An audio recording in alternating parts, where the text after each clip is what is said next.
Vancouver's no longer the city that people are trying to move to. It's now the city that people are trying to escape from. And that's crazy, right? But it is happening, and not so quietly either. For years, Vancouver was the pride of the West Coast. You have the ocean, you've got the mountains, culture, lifestyle. It had it all.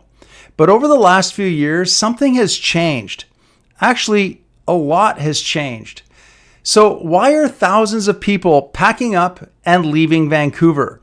What happened to the city that was ranked for so long as one of the best places in the world to live? And more importantly, where are they all going instead? And why? Well, in this video, I'm going to break down exactly what's behind this mass exodus from unaffordable housing to crime that is on the rise, to deteriorating sense of community, and so much more. And I'm also going to show you why so many families are now choosing other places like Surrey, Langley, White Rock instead, places that still offer so much of those things that Vancouver once did. So if you're feeling priced out, overwhelmed, or like, you're working just to survive, stay with me, because you are not imagining things. You're not alone. And many people have found what they consider to be better options. So let's go ahead and get into this. And let's start off with the elephant in the room, which is the cost of housing, of course. Right now, the average price for a detached home in Vancouver is sitting just north of $2 million. Condos, well, you're looking at about $700,000 just to squeeze into a one-bedroom apartment. And if you're renting, you're going to need at least $2,500 a month just for a basic one-bedroom. And that's if you can find one. So that means that even families who are earning six figures are struggling to get ahead. And I'm talking about dual income households, professionals, people who should be doing just fine, but who are barely keeping up and keeping their heads above the water. So it's not just frustrating, it's really exhausting. You work really hard, you do all of the right things, and still you're left wondering, how the hell are we supposed to build a life here? According to a March 2024 report from RBC Economics, Vancouver remains Canada's least affordable housing market, with ownership costs eating up over 106%, 106% of the median household income. That is just not sustainable. Now, it's not just the price of homes. It's everything. Groceries are up, gas is sky high, transit fees are climbing, and even a night out, parking downtown, dinner, maybe a drink, it can easily run you $150 to $200 for something pretty average. And when your fixed costs are that high, you don't just lose your money, you lose your options. There's no money left to save, nothing to invest, nothing to travel with, or really enjoy your life. For many, it feels like living in Vancouver means working just to afford, Vancouver. And for what? A shoebox apartment in a building that might not even feel safe to you? Did you know that in 2023, Statistics Canada, they reported that when housing and transportation are factored in, Vancouver has the highest cost of living in the entire country, surpassing even Toronto. And safety concerns are becoming a real deal breaker.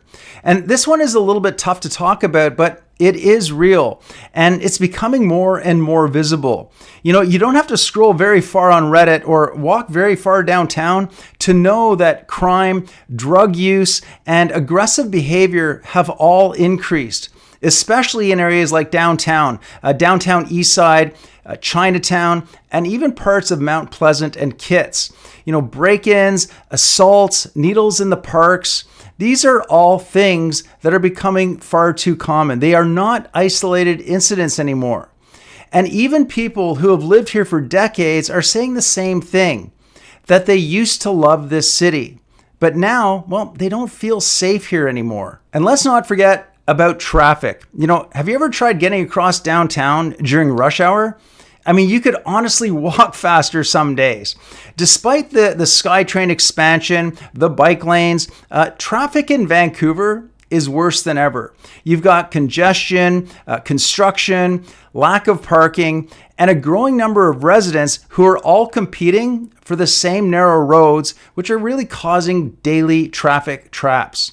So, if you work downtown, but, you live, say, in East Van or further out, well, that commute, it can cost you hours of your life every single week. In fact, according to TomTom's traffic index, Vancouver ranked as Canada's most congested city in 2023, with drivers losing an average of, get this, 144 hours a year just sitting in traffic. And so for many people, Vancouver just doesn't feel like home anymore. And yes, I get it. This one is a little bit harder to measure, but it seems like almost everyone you speak with is feeling kind of that way, right? There's just this sense that Vancouver is losing its community. Locals, they're being priced out. Independent businesses are closing down. And more, it kind of feels like this is a city that is catering to the ultra wealthy or to foreign investors or people who are just here temporarily. And, the sad fact is you can't build long-term relationships when no one can actually afford to stay put. Families especially, they're starting to ask, is this really where we want to raise our kids? And that brings us to the question that more and more people are asking. Where are people going?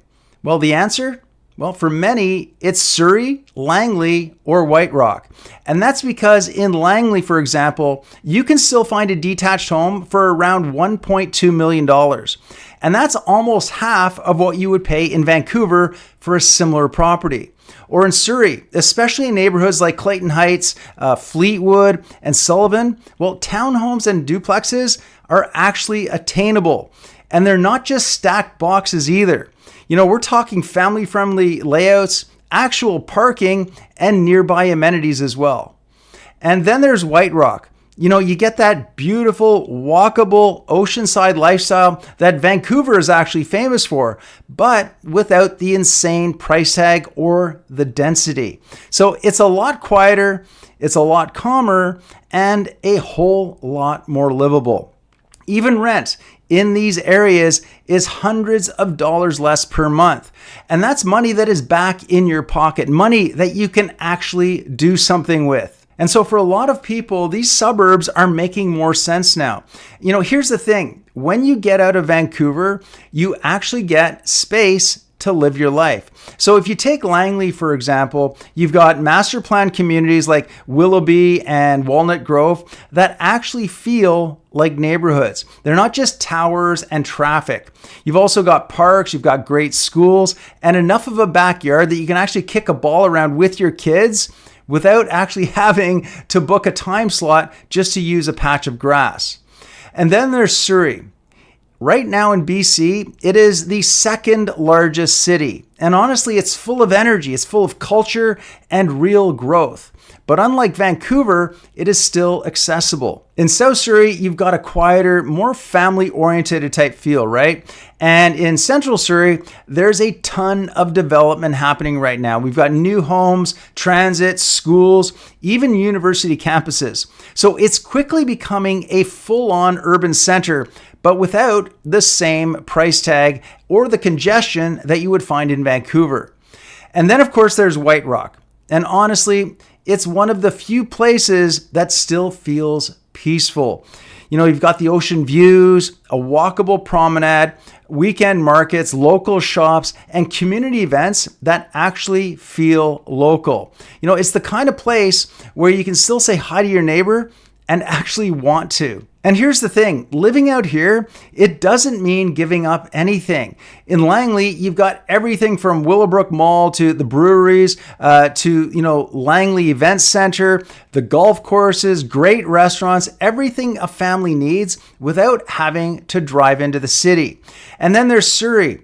It's investing billions of dollars in new infrastructure. We're talking about the SkyTrain expansion, new schools, hospitals, and entire communities that are being built with families in mind. So, you're not just buying a home here, you're actually buying into a city that is planning for the future. Vancouver, on the other hand, is basically maxed out, right? I mean, it's built up, it's boxed in, and it's priced way beyond what most families can afford.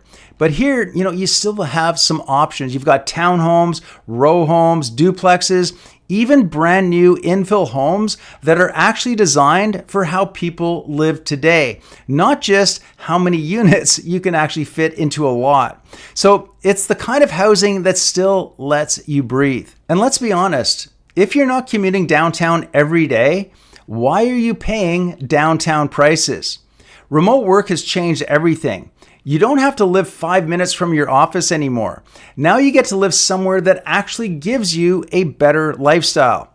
Your money is going to go further, your lifestyle gets better, and honestly, once people make that move, they rarely look back. So if you're considering a move and you want to know what your options are in areas like Surrey, Langley, or White Rock, feel free to reach out. We can have a chat. There is a link in the description box below. So yeah, Vancouver is still beautiful, right? But more and more people are realizing that they can't afford to keep up and keep sacrificing their mental health, their financial well-being, and their family life just to live there. And once you realize that, you start to see Surrey, Langley, and White Rock in a whole new light. But here's the thing that most people don't realize, and what you really need to know before you make that jump. Not all neighborhoods are created equal. Some of them are growing very fast. Some are also overpriced.